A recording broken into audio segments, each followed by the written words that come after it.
the spring market and moving into the summer market. What a fun time every single year, this great seasonal variation that we see and enjoy in residential real estate. Of course, increased supply, increased inventory, and increased demand. More buyers out there looking for homes. Always a very, very welcome thing. And the current market, you probably hear kind of the same things from folks all the time. If you were to say perhaps that you're seeing a lot of yard signs out there, fun way of saying that you're seeing a lot of homes on the market, the data does support that. If you were to say that the market is slow, that it's shifted, that it's not moving, that there's an influx in expired listings, meaning homes that list, do not successfully sell, and pull off the MLS, the data does not support that. To put it very simply, we're seeing a relatively normal market, slight advantage sellers. And I mentioned data just to give you some of that. Using Salt Lake County as the example. On the inventory side, we actually hit a very significant point, at least in my mind, since I started tracking that in the last decade. Very significant point where active residential units went above 3,000 in Salt Lake County for the first time in a long, long time. I'm talking late 2010s. I want to say 2018. It's been a little bit. I used to say, seems like a long time ago back in the day, that 3,000 to 3,500 units active residential in Salt Lake County was about normal.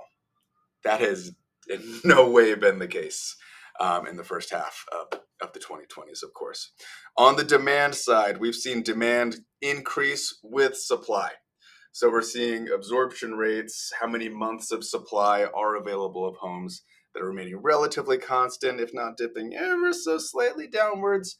Homes are actually selling. I don't want to say by the truckload, but almost 1,100 units sold, closed in Salt Lake County in the last 30 days. That's a pretty decent volume, you know. So we're all hearing all the time that the market's just very, very low volume out there. Here locally, I don't think the data supports that at all. Neither does experience. I listed a home pretty recently that got 4 offers actually and sold well above list price. That does happen. It's not normal. Like I mentioned, normal market, normal to see that many offers, normal market out there, slight advantage sellers. But so some homes do see that type of activity where others do tend to sit on market quite a bit longer. And there are a myriad of reasons for that. Anyways, very unique market out there. Moving into the summer, it's exciting to see homes on the market and having plenty out there to choose from. It's also exciting to see plenty of other folks out there looking at homes.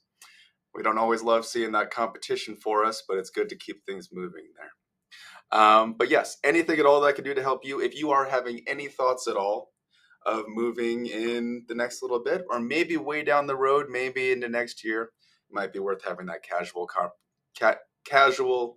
and confidential strategy session to prepare for the big thing that you have coming in the future. But yes, anything I can do to help you, do feel free to reach out. Thanks so much.